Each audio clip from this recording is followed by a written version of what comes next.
Section 111.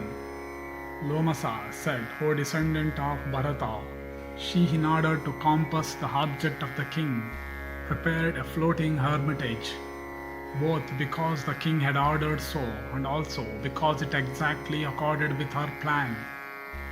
And the floating hermitage containing artificial trees adorned with various flowers and fruits, and surrounded by diverse shrubs and creeping plants, and capable of furnishing choice and delicious fruits, was exceedingly delightful and nice and pleasing, and looked as if it had been created by magic. Then she moored the vessel at no great distance from the hermitage of Kashyapa's son, and sent emissaries to survey the place where that same saint habitually went about. And then she saw an opportunity, and having conceived a plan in her mind, sent forward her daughter, a courtesan by trade and of smart sense, and that clever woman went to the vicinity of the religious man, and arriving at the hermitage, beheld the son of the saint. The courtesan said, I hope, O saint, that is all well with the religious devotees, and I hope that thou hast a plentiful store of fruits and roots, and that thou takest delight in this hermitage. Verily, I come here now to pay thee a visit. I hope the practice of austerities among the saints is on the increase. I hope that thy father's spirit hath not slackened, and that he is well pleased with thee. Mauritius Shringa of the priestly caste, I hope thou prosecutest the studies proper for thee. Precious Shringa said, Thou art shining with lustre, as if thou were a mass of light, and I deem thee worthy of obeisance. Verily, I shall give thee water fought, washing thy feet, and such fruits and roots also, as may be liked by thee. For this is what my religion hath prescribed to me. Be thou pleased to take at thy pleasure thy seat on a mat made of the sacred grass, covered over with a black deer skin, and made pleasant and comfortable to sit upon. And where is thy hermitage, O Brahmana? Thou resemblest a god in thy mien. What is the name of this particular religious vow which thou seemest to be observing now?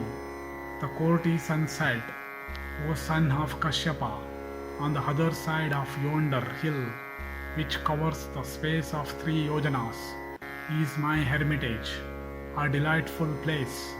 There not to receive obeisance is the rule of my faith, nor do I touch water for washing my feet. I am not worthy of obeisance from persons like thee, but I must make obeisance to thee, O Brahmana. This is the religious observance to be practiced by me, namely that thou must be clasped in my arms.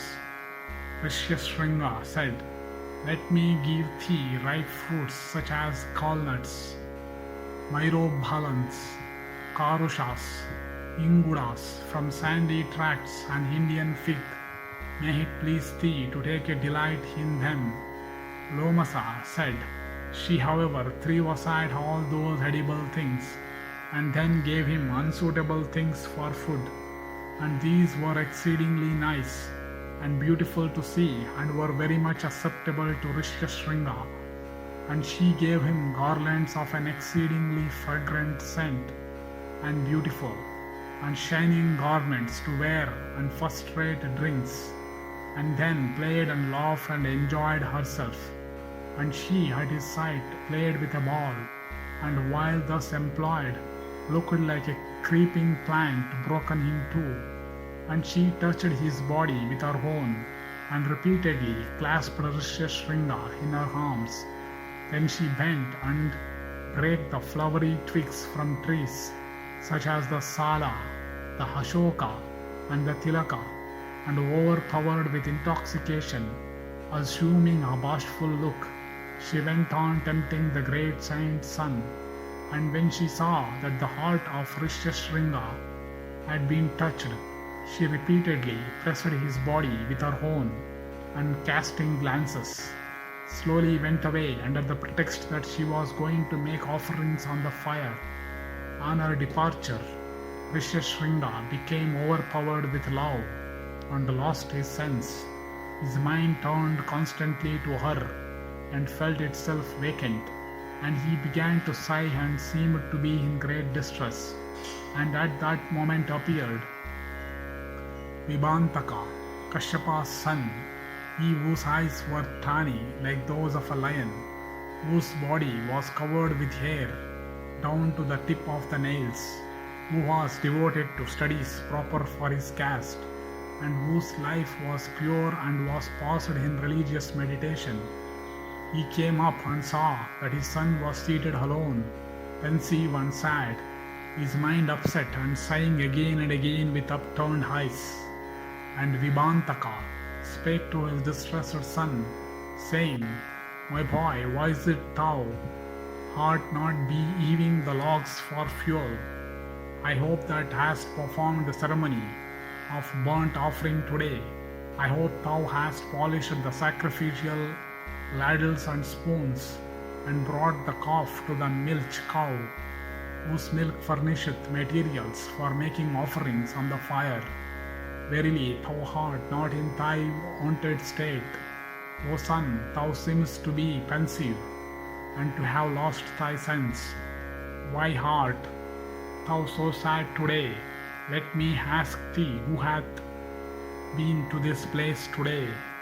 Thus endeth the 111th section in the Tirtha-yatra Parva of the Vana Parva.